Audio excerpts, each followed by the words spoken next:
What if one of the greatest mysteries of the ancient world has been hiding in plain sight this whole time? What if the lost tribes of Israel, vanished without a trace over 2,700 years ago, aren't lost at all? And what if the real homeland of these lost Israelites isn't in the Middle East, but deep in the mountains and valleys of Ethiopia? Sounds crazy, right? Well, the evidence might just blow your mind. For centuries, historians, religious scholars, and explorers have been chasing the story of the 10 lost tribes of Israel.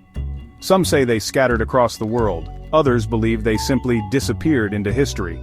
But there's a third possibility, one that ties their fate to a country most wouldn't expect: Ethiopia. From ancient Jewish customs in remote villages to medieval legends of a sacred ark hidden in an Ethiopian church, the clues are everywhere.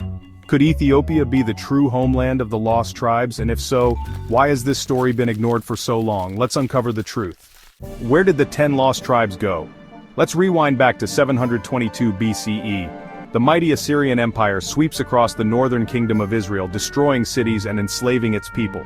According to biblical accounts, 10 of Israel's 12 tribes were exiled and never seen again. That's millions of people, gone, vanished from history.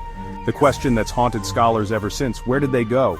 Over the centuries, theories have popped up all over the world. Some claim they migrated to India, others say they went as far as Japan or even North America. But among all the wild speculation, one theory stands out as particularly convincing: Ethiopia. And here's why. The strange Jewish connection in Ethiopia.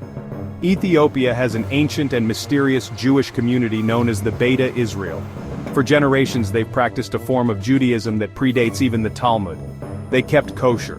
They observed the Sabbath. They followed laws eerily similar to the Torah. But here's the weird part. Until the modern era, they had no contact with mainstream Jewish communities.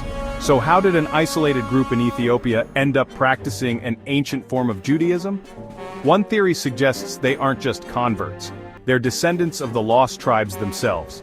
Some historians believe the Israelites fled south to avoid Assyrian captivity, blending into the Ethiopian highlands and carrying their traditions with them.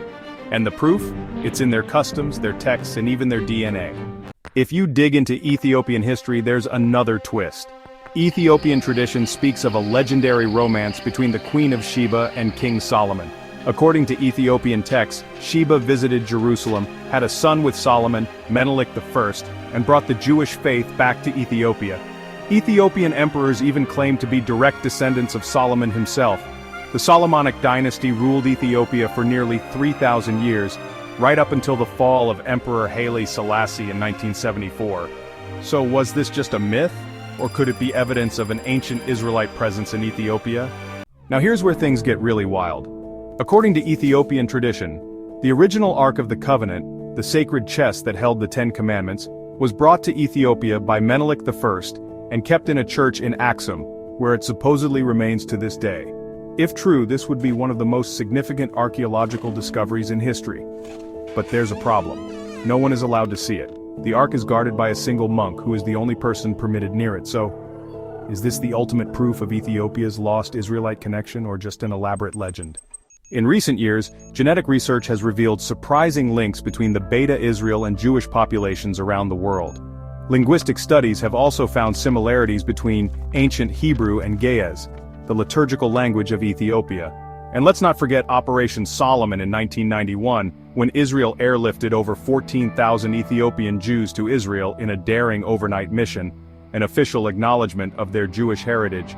But beyond DNA and language, there are other strange clues that connect Ethiopia to ancient Israel.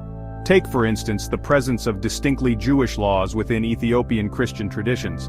Many Ethiopian Orthodox customs, such as dietary restrictions and ritual purity laws, are strikingly similar to ancient Jewish practices. Could these be remnants of Israelite influence? Then there's the architecture. Ancient Ethiopian churches, particularly the rock-hewn churches of Lalibela, have been compared to structures found in Israel. Some researchers believe these designs hint at a shared cultural and religious past. And let's not forget the ancient Ethiopian book, the Kebra Nagast. This text, considered sacred in Ethiopia, tells the story of how the Ark of the Covenant was transported from Jerusalem to Ethiopia. While many dismiss it as legend, some scholars argue that there could be a historical foundation to its claims. So, what's the truth? Did the lost tribes of Israel really find their way to Ethiopia? The evidence is compelling, but like all great mysteries, there's still room for debate. One thing's for sure, Ethiopia's connection to ancient Israel is deeper than most people realize. And whether through legend, bloodline, or faith, the ties between these two lands remain unbreakable. Want more deep dives into hidden history? Subscribe now and don't miss the next one.